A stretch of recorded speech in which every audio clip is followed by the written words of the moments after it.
There's an old hotel across the street from my house. It's called the Shelburne, and it's really a glorified guest house with rows of teak-framed windows and a stained glass porch.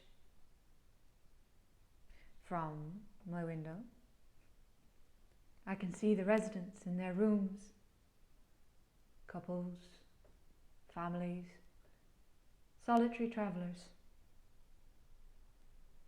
They can see me too. I don't mind. There's some consolation in being seen. I no longer close the curtains, safe in the knowledge that each resident can only get a momentary glimpse into my life. To form a complete picture, each sighting would have to be compiled collage-like into one idealised day, which in itself would be pockmarked by blind spots and lapses in memory. Besides, they're all strangers, none of whom I'm ever likely to meet. And if I did, I doubt any of them would recognise me as the woman they saw momentarily silhouetted. This knowledge has emboldened me to the extent that I sit at my window for hours just resident watching.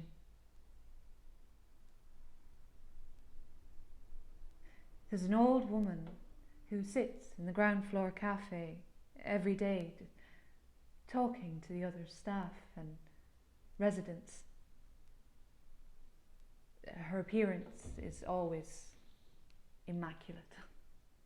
Her grey hair cropped short, her slacks freshly pressed.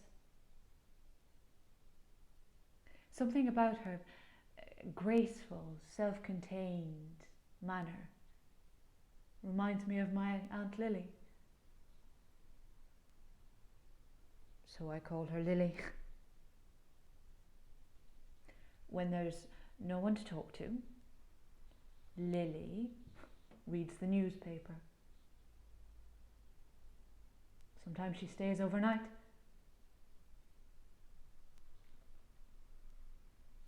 I found myself thinking about Lily more and more. Where does she come from? Does she have family? What does she do when she's not at the Shelburne? I invented a backstory for her. She held her wedding reception at the hotel.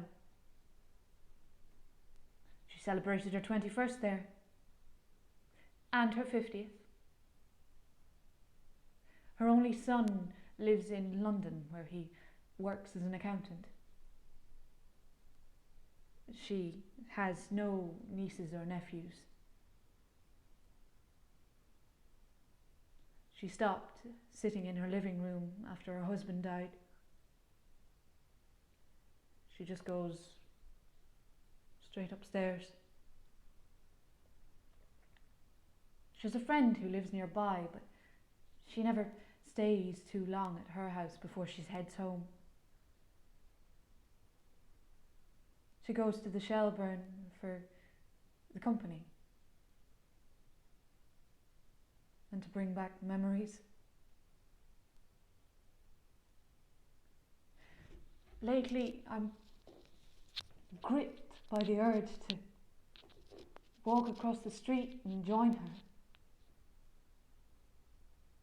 We'd make small talk from a nearby table until she'd ask me to come and sit with her. We'd meet at the same time every day. We'd become friends. On learning of my fear of being always alone, she would say that whatever was meant for me would not pass me by. In response to my fear of getting old, she would say at 31 I was still a baby. When I told her of my fear of death, she would explain that as you got older, life took on a repetitive quality. The same actions and reactions over and over again until life became tiring and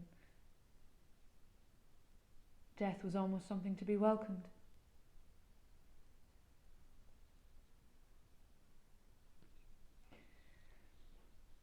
One summer when I was young, I jumped off the quay for a dare. I hadn't anticipated the strength of the current. As hard as I tried, I couldn't swim against it.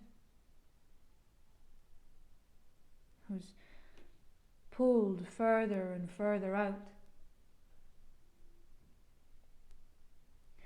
There was a family in a boat and I waved to them for help.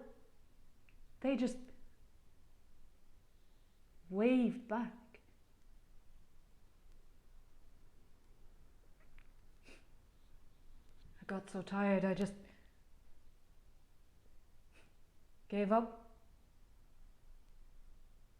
I let my body be carried by the current until I was washed up, exhausted and freezing on the small shingle beach beneath the creamery. I never jumped off the quay again.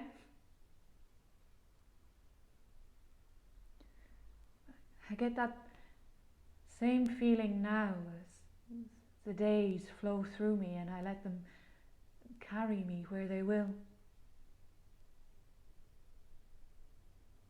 An anxious feeling rises in my gut as I approach the window and anticipate looking to Lily's spot and finding it empty.